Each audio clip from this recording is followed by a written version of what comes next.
Así que continuamos con la serie, estamos hablando el Hijo de Dios. Y esta serie está basada en un versículo que se encuentra en el Evangelio de Juan. Lo que quiero hacer es leer el versículo, orar y desarrollamos el tema, la plática que vamos a estar considerando el día de hoy. ¿Está bien? Juan 1:14 y nos dice el apóstol Juan: entonces la palabra, esa palabra en griego se escribe logos, digan conmigo logos. Y entonces el logos se hizo hombre y vino a vivir entre nosotros. Estaba lleno de amor inagotable y fidelidad, y hemos visto su gloria, la gloria del único Hijo del Padre. Y quiero agarrar un extracto de este versículo y desarrollar el día de hoy el tema que dice: la palabra se hizo hombre y vivió entre nosotros. Esto vamos a estar hablando el día de hoy. Si pudiera ponerle un título, lo titulé: y vivió entre nosotros. Así que vamos a orar, y con este versículo en mente vamos a darle gracias a Dios por la vida de Jesucristo. Señor, te damos gracias porque, Señor, tú te hiciste hombre, viniste a vivir entre nosotros. Estabas lleno de amor inagotable y fidelidad, lleno de gracia y lleno de verdad, Señor. Y hemos visto en ti, Jesús, la gloria del único Hijo del Padre. Y el día de hoy queremos conocerte más, queremos honrarte y queremos, Señor, que tu persona, la persona de Jesús, el día de hoy siga obrando, impactando nuestros corazones, Señor. Yo te lo pido en el nombre de Jesús, y todos decimos: le damos un aplauso a Jesús de alabanza. ¿Alguien está contento de estar en la iglesia el domingo? Estamos muy felices. Vivió entre nosotros el mensaje el día de hoy. ¿Sabes? Algo que tenemos en todos los registros de la historia de la humanidad, en las culturas o donde sea que podamos buscar, vamos a darnos cuenta que dentro del pensamiento o la lógica de las civilizaciones humanas, uno de los temas más comunes y que siempre ha sido un gran incógnita, un gran enigma, un tema que muchas civilizaciones han tratado de explicar o de descifrar o de comprobar, es básicamente tratar de conocer a Dios. Como que siempre ha habido una noción en el corazón de los seres humanos de que hay algo más allá de lo que podemos explicar, de que hay algo más allá de lo que podemos tocar, palpar o ver. Como que es esta vida que seguramente no está accesible rápido a la comprensión humana. Y vemos que uno de los temas presentes no solo ha sido ese en la historia de la humanidad, sino que aún en la actualidad. En la actualidad sigue siendo un tema presente. Como sociedad seguimos tratando de resolver el enigma o de explicar o de comprobar de alguna manera la existencia de Dios. Y si es la existencia de Dios, pues ¿quién es o cómo es o cómo trabaja o cómo se llama? Y como seres humanos tenemos este gran incógnita en el corazón. De hecho, hace unos años salió una serie, no sé si era Discovery o de Nat Geo, pero sale Morgan Freeman viajando alrededor del mundo. No sé si la viste, no sé si la recomiendo porque yo no la he visto, pero Morgan Freeman, que por cierto actuó de Dios en la película esta con Jim Carrey, sale alrededor del mundo a preguntarle diferentes tipos de grupos religiosos acerca de estas preguntas acerca de quién es Dios. Es como si él viajó alrededor de la tierra para tratar de responder esta pregunta: ¿quién es Dios? Y la pregunta que él hacía era esta: para ti, ¿quién es Dios? ¿Cómo es su carácter? ¿Cómo es su personalidad? ¿Cómo te relacionas con Él y cuáles son las cosas que Él pide de ti? Y Él va con monjes tibetanos y Él va con tipos de diferentes religiones. Yo vi cuando fue con los cristianos para ver cómo nos iba. No sé si fue a la mejor elección de lugar, porque terminaron hablando de Dios y terminaron hablando de los jets privados del predicador. Y como que dije: ay, no sé si hubieras ido ahí, hubieras venido a Central. Pero vi ese episodio y esta era la pregunta: para ti, ¿quién es Dios? Esta era la pregunta, ¿no? Y obviamente vemos respuestas variadísimas alrededor de los diferentes lugares a los que él visitaba y el grupo de personas a las que él entrevistaba.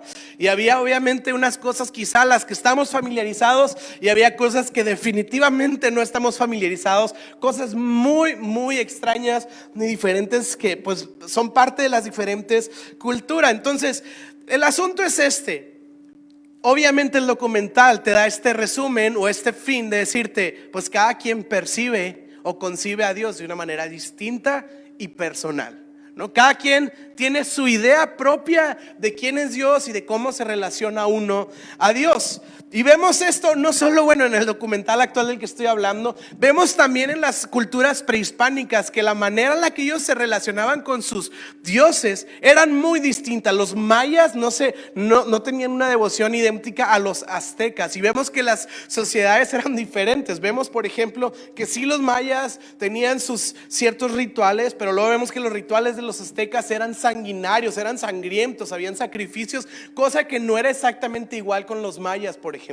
Y vemos que cada uno tenía su idea de cómo relacionarse con Dios. Y normalmente, si podemos encontrar una característica en común a lo largo de toda la historia y a lo largo de todas las diferentes civilizaciones, sí podemos encontrar ciertos patrones similares.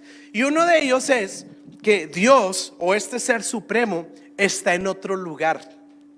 No está aquí, está en un lugar. Y fíjate bien, ese lugar usualmente es un lugar alto, es un lugar elevado, es un lugar que puede estar más arriba del cielo. Por eso vemos, cuando vas al Museo de Historia de México y ves las pinturas estas de los aztecas, vas a ver siempre que hacían los sacrificios mirando al cielo, considerando que los dioses o el Dios que ellos adoraban estaba en otro lugar elevado, no alcanzable. Voy a decirlo así, no acá abajo.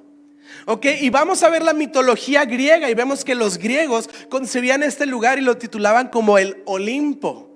Sí, y era un lugar igual, alto, un lugar ajeno a la tierra, en donde habitaban los dioses, en un lugar privilegiado, lejos, voy a decirlo así, de nosotros los mortales acá abajo.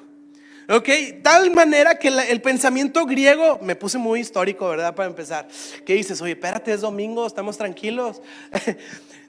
De tal manera que evolucionó el pensamiento griego y fueron agregándose diferentes corrientes de pensamiento hasta que llegaron a esta idea que no solo lo importante era allá arriba, en ese lugar privilegiado de los dioses y las deidades, sino que incluso aquí abajo era un lugar, voy a decirlo así, basura.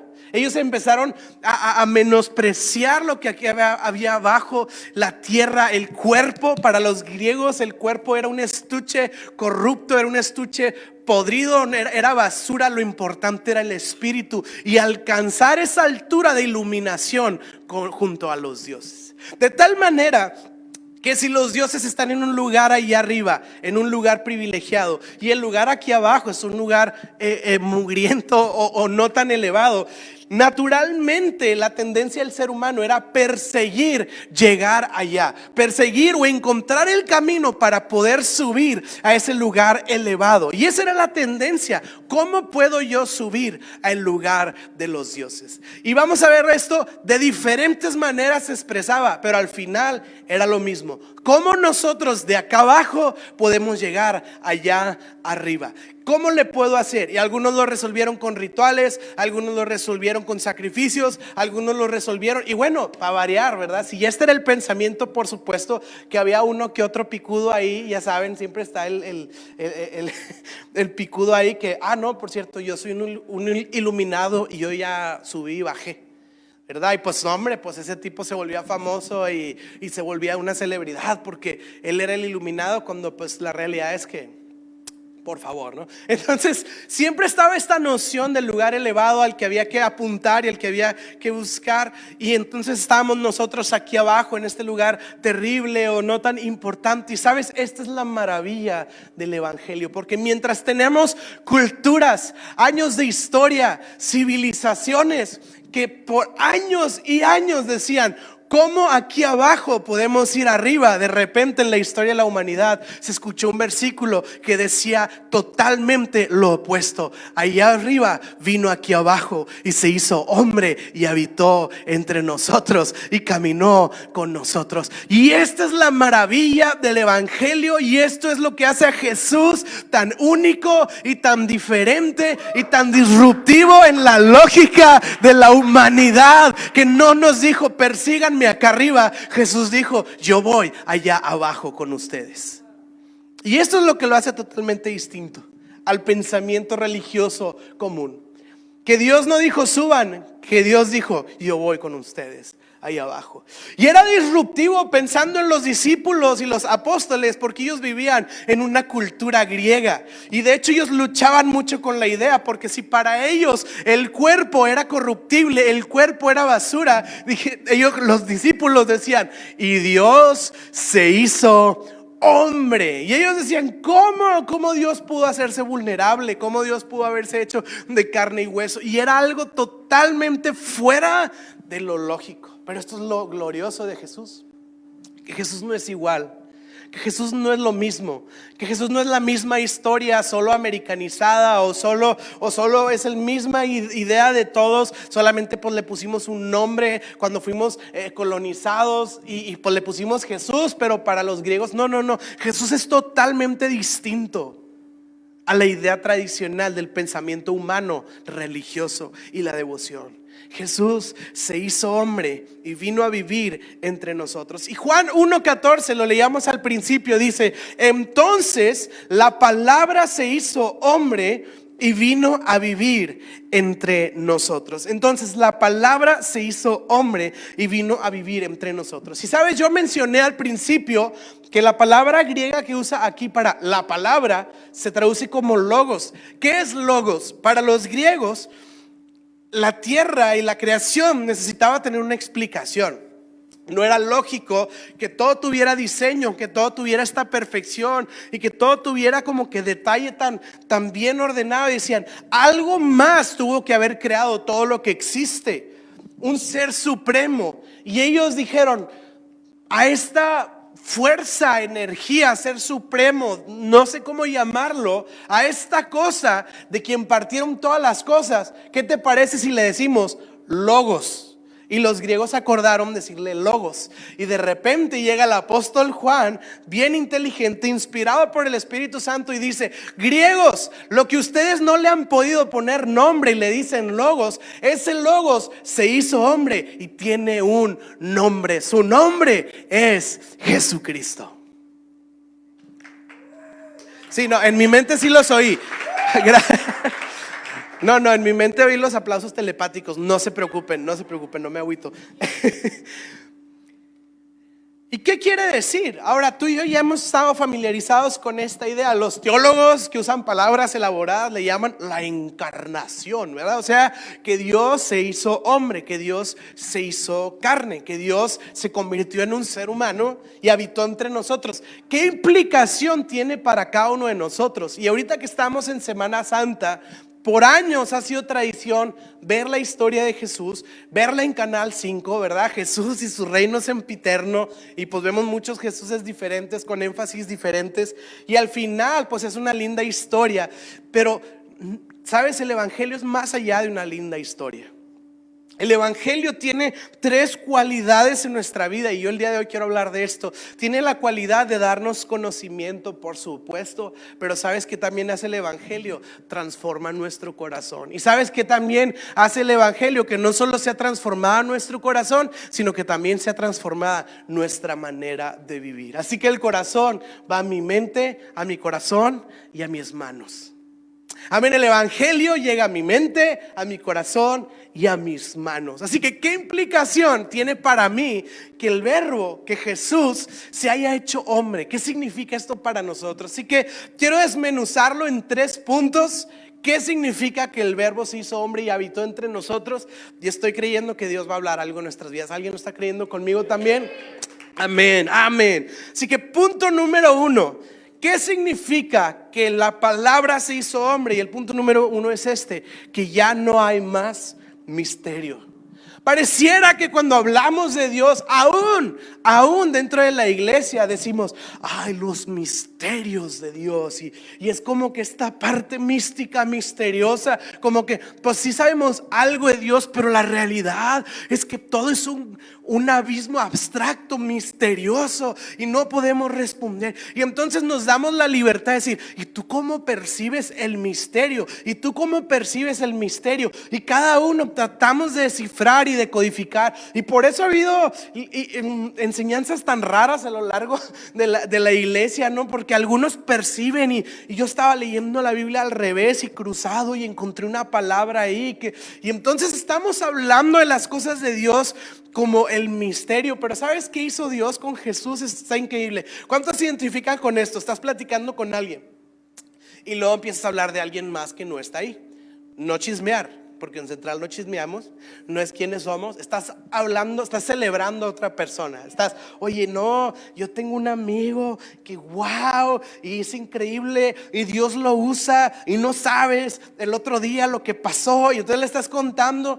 ¿Y cuántos se identifican con esto? Que hay una necesidad ahorita de como que, mira, déjate enseño, y sacas el Instagram y como que le quieres poner cara al amigo del que estás platicando, y es como, ya, como si eso fuera como ya, wow, que Dios lo usa. Como que no sé cuál sea la diferencia, pero a veces tenemos esta necesidad de ponerle cara cuando estamos hablando de alguien. Por ponerlo en este ejemplo coloquial, Dios hizo esto con Jesús. De alguna manera lo que hizo Dios fue quitar el misterio y darnos un rostro. Darnos un rostro al que podemos acceder y que podemos conocer y que podemos entender, y es el rostro de Jesús. Fíjate bien cómo lo dice Colosenses 1:15, y dice: Cristo es la imagen visible, la imagen que podemos ver del Dios invisible. Y Él ya existía antes de que todas las cosas fueran creadas y es supremo por toda la creación. Cuando tú estudias este versículo en su idioma original y dice es la imagen visible del Dios invisible, literalmente se traduce del griego como lo siguiente: es la réplica exacta. Jesús, a veces pensamos que es como que Dios a escala, como si Dios se redujo un poco y se metió en un cuerpo de ser humano y se limitó de alguna manera a ser un Dios chiquito y limitado de cosas y de poder. Pero la Biblia no enseña nada de esto en ningún lado de la Biblia. Dios no se redujo, Dios no se le fue restado a Dios al serse hombre, más bien se le fue, si pudiera decirlo así, añadida una virtud. Y la virtud es esta, que claro que a Dios no le puedes añadir virtud, estamos de acuerdo, pero por decirlo así de una manera funcional, cuando Cristo se hizo hombre, aparte a su divinidad le agregó esta parte humana. Y la Biblia nos dice que esa imagen invisible que las civilizaciones habían estado buscando, el día de hoy tiene una réplica exacta y está en Jesucristo. Cuando tú y yo nos hacemos la pregunta, ay, ¿cómo será Dios? Ay, ¿cómo pensará Dios? Ay, ¿cómo será la personalidad de Dios? Como Jesús. Tú piensa en Cristo Jesús y Él es la representación exacta de quién Dios es. Así que Dios nos dejó una foto, una representación visible y exacta en la persona de Jesús, para que ya no andemos pensando cosas curiosas. Me acuerdo una vez estábamos hace muchos años en la prepa. Me acuerdo que estábamos en la prepa, no sé si te acuerdas, que un día de una manera extraña invitaron a unos cuates filósofos religiosos, no sé qué, y hicieron así como que en la explanada y empezaron a llevar libros de diferentes corrientes raras y empezaron a enseñar ahí, literal estaban predicando. Y yo dije, esto yo no lo puedo permitir. Y entonces fui y les empecé a hacer preguntas ahí en público, ¿no? Les dije, a ver, ¿y tú cómo concibes? ¿Sí estabas o no? ¿No te acuerdas? Okay. Les dije, ¿tú cómo explicas la creación del mundo?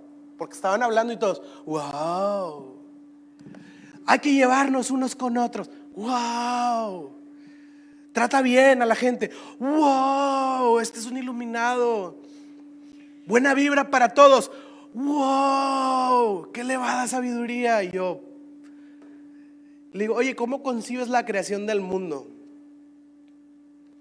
Y me dice, mira, había un Dios, y me dice el nombre que no me acuerdo, está este Dios, y empezó a sudar. Estaba acostado y empezó a sudar. Y su sudor fue tanto que en el espacio del ombligo se le llenó de sudor como si fuera un charquito. Y en su ombligo, ese sudor que era agua, produjo una palmera que creció de su ombligo. Y en esa palmera, en una de las ramas, estaba acostado un Dios de lado. Y en el movimiento de la palmera, este Dios vomitó y vomitó las galaxias. Ok. ¿Y cómo está tu vida? Está toda vomitada, ¿verdad? Es como que, bueno, pues tiene sentido, ¿verdad? Lo que crees define mucho de lo que vives. Y entonces sí, la realidad, cuando él explicó eso, pues como que siento que todos usaron su sentido común y sin tener que ser muy teólogos ni nada. Fue como, ok, muchas gracias, súper bien, gracias por todo, ¿no? Una idea rarísima, una idea no sé de dónde la sacó, de algún lado la tuvo que haber sacado, o un día durmió mal y se inventó esa idea. Pero sabes, para evitar estas cosas tan extrañas, Dios dijo, hey, no batallen más. ¿Quieren saber quién soy? Estoy representado perfectamente por la persona de Jesucristo. Y si lo conoces a Él, me conoces a mí. Por eso cuando los discípulos le decían, Jesús, es que tengo la duda, muéstrame al Padre, quiero conocer a Dios, es un misterio. Y Jesús les dice, no han entendido aún. Si me has visto a mí, has visto al Padre. Y Jesús no dijo, si me has visto a mí, tienes una idea o tienes pues una referencia pequeña. No, Jesús dijo, yo soy la imagen exacta del Padre que está en el cielo. Tenemos una imagen exacta, y es por esto que en Colosenses 2, versículo 2, dice el apóstol Pablo, quiero que cobren ánimo, quiero que estén bien unidos con fuertes lazos de amor. Y fíjate bien, dice, quiero que tengan la plena confianza de que entienden. Y fíjate bien la palabra que sale ahí, el misterio del plan de Dios. Ahí está, abuelo, ahí dice Colosenses que hay un misterio en el plan de Dios. Sigues leyendo, que es Cristo mismo. ¿Cuál es el misterio? Cristo. Ya no hay misterio, porque todas las cosas han sido reveladas en Cristo Jesús. Así que algunos preguntan, es que ¿cómo puedo yo crecer o conocer mi fe o crecer en Dios? Lee la Biblia y lee el Nuevo Testamento. Agarra Marcos y hazte la pregunta, ¿quién es Jesús? ¿Cómo es Jesús? ¿Qué vino a hacer y qué nos vino a decir Jesús? Y cuando empieces a conocer a Cristo Jesús, vas a ir conociendo más plenamente quién es Dios. Y la profundidad de Él, de Dios, está revelada en Cristo Jesús. Porque Jesús es un misterio revelado a un mundo intrigado. La respuesta y la duda ya están reveladas en Cristo Jesús. Así que sí, la vieja confiable de Jesús es la respuesta. Pues la verdad sí, Jesús es la respuesta. Amén. Punto número 2, ¿qué nos habla? Que Jesús se hizo hombre y vivió entre nosotros. Y esto tiene que animar a alguien, que Él está de nuestro lado. A veces pensamos que Dios es un juez al final de la meta evaluando tu caminar. Pero escuché esta frase, Dios no es un juez al final de una meta, no es un juzgado detrás de una corte. Jesús es como este coach que nos acompaña y nos va empujando en el camino hacia la meta. Él está de nuestro lado. Dios no dijo desde el cielo, hey, ánimo, échenle ganas, a ver si la arman. Cuando Jesús dijo, voy a ser alzado y voy a ser llevado y voy a ser quitado de entre ustedes, los discípulos se angustiaron y Jesús les dijo, hey, no se angustien porque no los dejaré solos.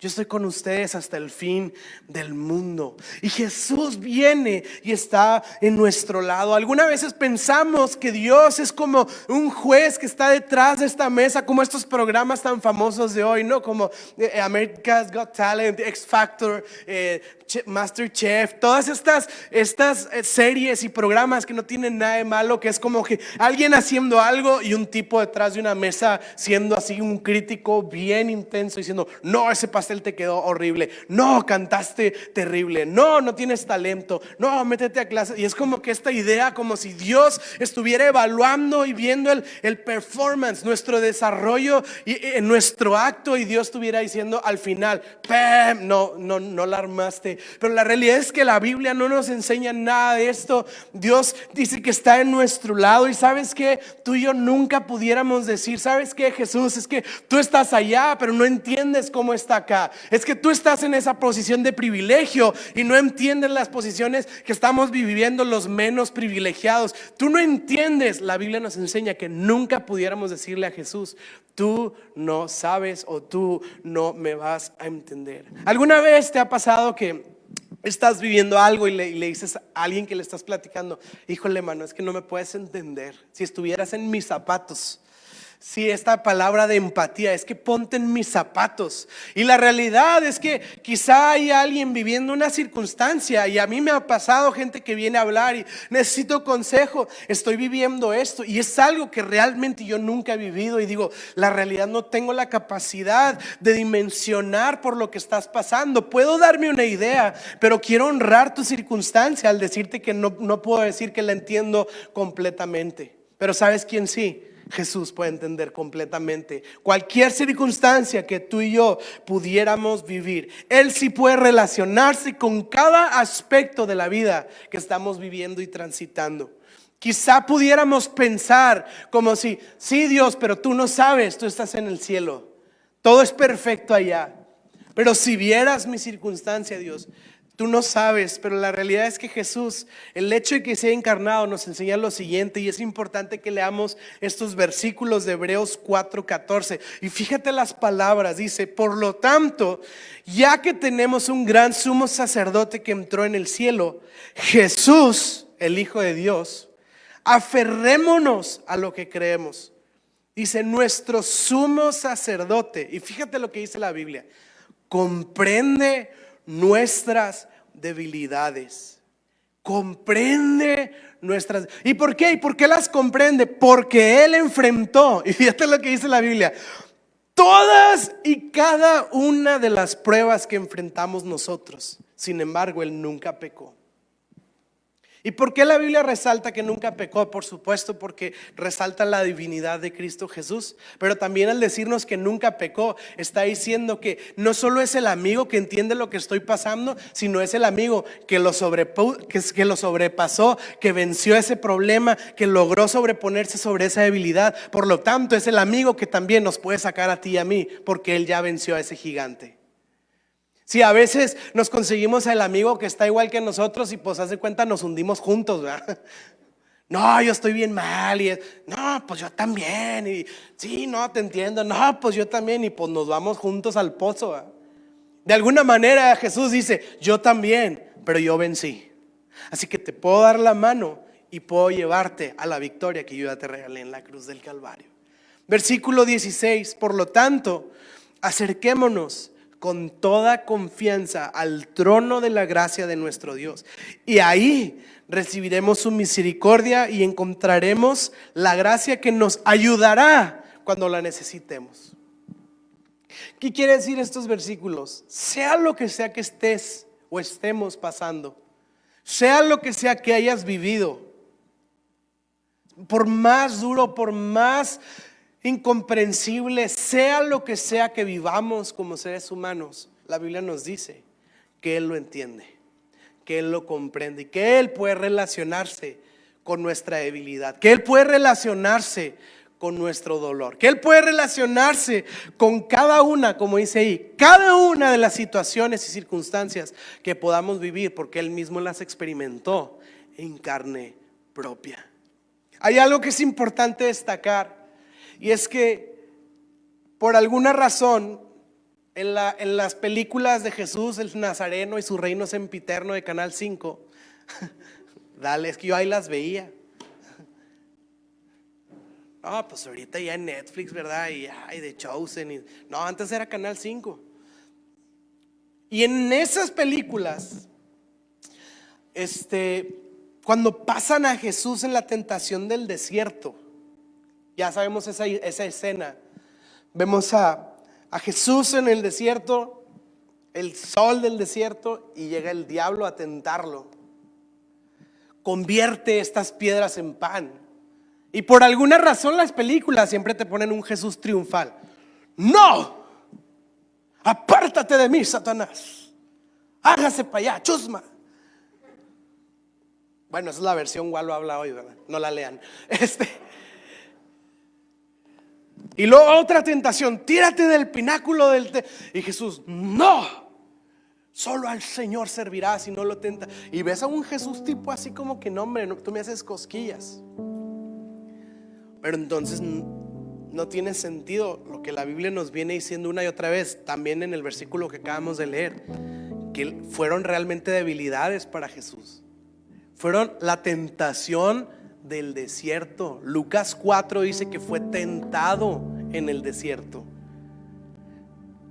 Poner a un Jesús que dice, hazte para allá, no es un Jesús que está siendo tentado, es un diablo que está haciendo el ridículo nomás, que por cierto lo hizo, ¿no? Pero la realidad es que la Biblia nos enseña que Jesús fue tentado en debilidad humana. Sí, cuando te puedes imaginar al diablo diciéndole, si puedes, convierte estas piedras en pan. La Biblia nos dice que era cuando Jesús ya tenía hambre y estaba débil. De tal manera que para Jesús fue una tentación. Y dijo, ay. Y de seguro veía de seguro el diablo agarró una piedra así redondita, así que parecía una concha de vainilla, con mantequilla en medio.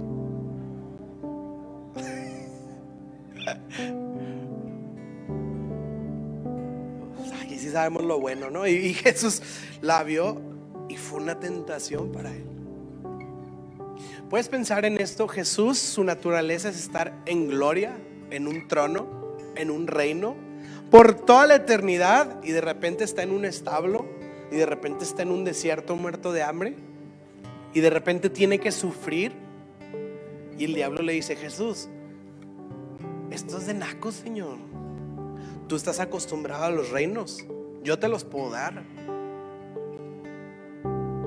Está apelando a la naturaleza del Rey Jesús.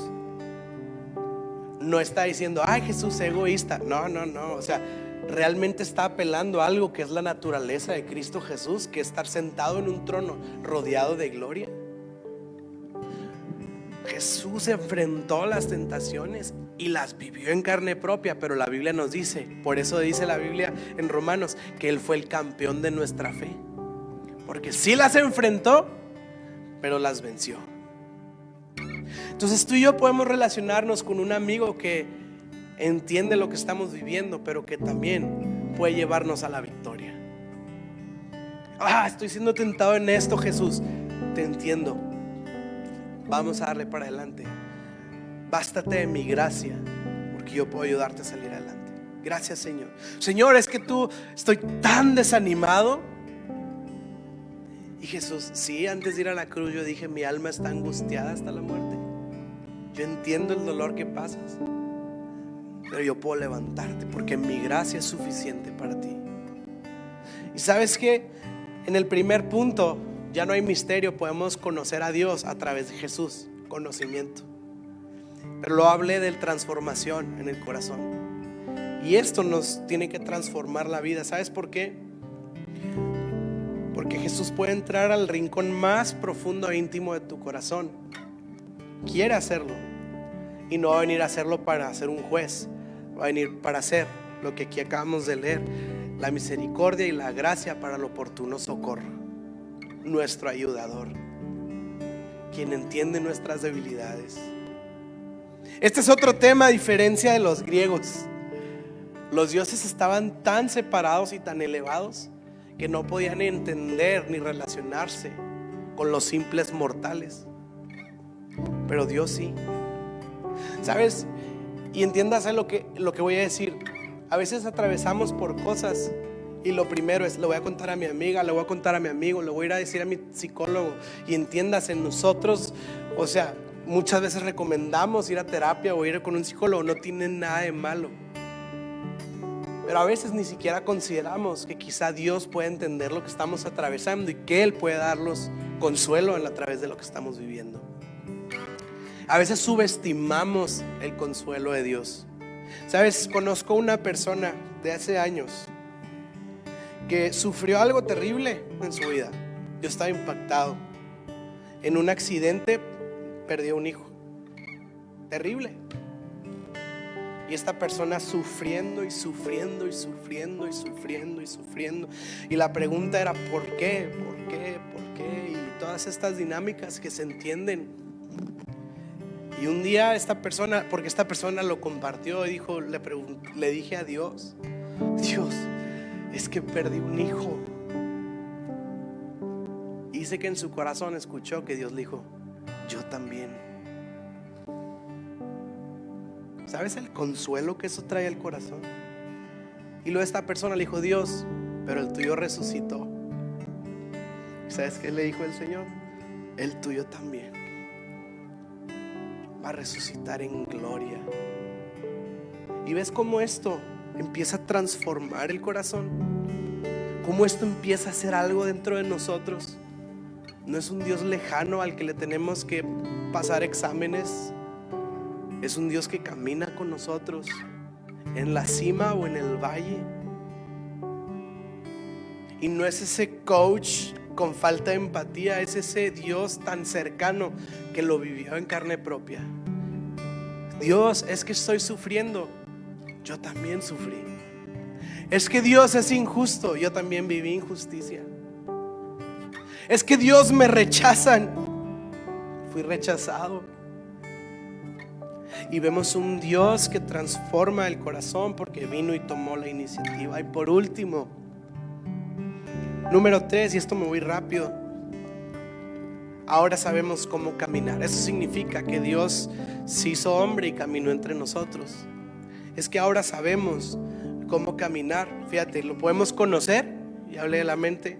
Número 2, puede transformar nuestro corazón, lo que acabamos de hablar. Y número 3, nos dio el ejemplo de cómo transitar y cómo caminar en esta vida. Efesios 5:1 dice, por lo tanto, imiten a Dios en todo lo que hagan, porque ustedes son sus hijos queridos. Vivan una vida llena de amor. Fíjate bien que dice ahí, siguiendo el ejemplo de Cristo. Él nos amó y se ofreció a sí mismo como sacrificio por nosotros, como aroma agradable a Dios. Hace unos años se puso de moda, nada más que el problema de las modas pues es que pasan. Se puso de moda estas pulseritas, ¿no? What will Jesus do? ¿Qué haría Jesús? Y como que quiso resucitar esa moda, así como el estilo vintage, pero no resucitó. Y obviamente perdió su valor y perdió su significado. Se volvió la pulserita que mis amigos traen. Pero creo que es una buena pregunta, porque Dios no solo vino, se mostró, vino y transformó, sino que también vino y nos enseñó. Y varias veces en el Evangelio vemos a Jesús diciendo, sigan mi ejemplo, sean como yo. Sean como yo, que soy manso y humilde de corazón. Y sí, la realidad es que el ser humano estaba perdido. ¿Quién es Dios? ¿Quién será? Ahí lo tienes, Jesús, la imagen exacta.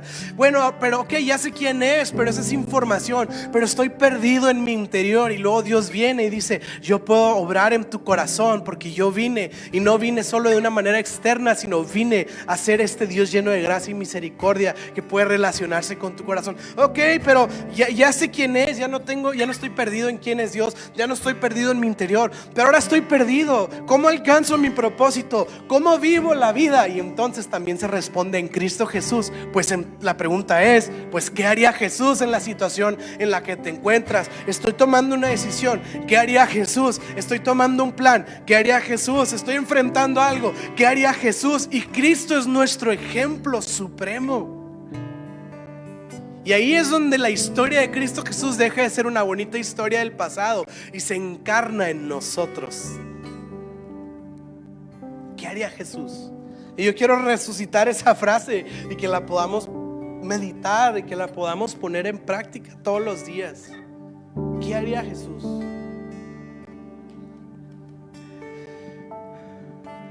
La vida de Jesús no solo fue una vida para un sacrificio perfecto en el pasado que nos salvara, sino también un ejemplo completo para imitar en el presente. La Biblia dice que Él caminó entre nosotros y tú y yo somos no solo invitados a caminar con Él, sino a caminar como Él.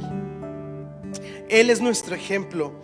Así que ya no estamos perdidos en quién es Dios, en nuestro interior ni en nuestro caminar, porque Cristo vino a abrir nuestros ojos y exponernos de una manera clara y explícita quién es Él, qué hace Él y qué Él espera de nosotros y desea para nosotros.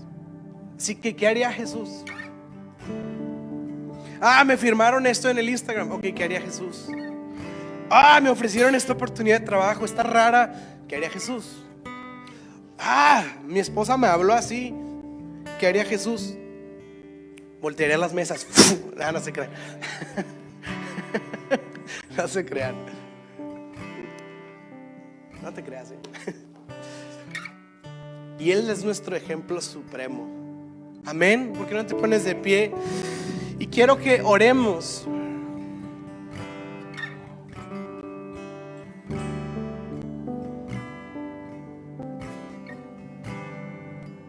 Y ahí es donde empieza a cobrar sentido el evangelio para nosotros. No solo es una bonita historia, no solo es una como pastorela para celebrar una vez al año, como que ay, qué bonito. Realmente es tan actual y es tan presente en nuestras vidas. Tiene la capacidad de transformarnos por completo, haciendo las preguntas correctas. ¿Qué haría Jesús en esta situación? Y de hacernos la pregunta correcta: ¿cómo vivió Jesús esta situación? Señor, es que me abandonaron. Y puedes leer el evangelio y te vas a dar cuenta que Jesús también. No hay algo que pudiéramos decir: Jesús, tú no entiendes. Así que oramos, Señor, en el nombre de Jesús. Toda la deidad, todo lo profundo, lo eterno, lo ancho, lo interminable de quien Dios es, está perfectamente ilustrado y revelado a nosotros en la persona de Cristo Jesús. Y el día de hoy yo pido, Señor, que nuestros ojos puedan estar puestos en ti, y que no solo obres en nosotros de una manera intelectual, sino que también podamos experimentarte de una manera interna, que tu palabra llegue a nuestro corazón, sabiendo que eres el Dios cerca, eres el Dios cercano, eres el Dios que entiende, eres el Dios que se relaciona. No evitaste el dolor, no evitaste el sufrimiento, lo atravesaste porque te identificaste con nosotros. Y también eres el Dios que nos enseña cómo caminar. Ayúdanos a caminar como tú, Señor. Que no se nos olvide que nuestra meta es caminar como Cristo Jesús. Ser este ejemplo de gracia, ser este ejemplo de misericordia, ser este ejemplo de justicia, ser este ejemplo de servicio, ser este ejemplo de amor, Señor. Ser este ejemplo de entrega, ser este ejemplo de devoción que busca darle gloria a Dios en cada aspecto de la vida, Señor. Ayúdanos a ser como tú, Jesús, y que sepamos que tú nos has invitado a caminar contigo y a caminar como tú todos los días, no el domingo, no en Semana Santa, no en Navidad. No son 2 fechas al año, son día tras día. Hay una invitación puesta en nuestra mesa de acercarnos más a ti, Señor. Yo te lo pido en el nombre de Jesús. Y todos decimos amén.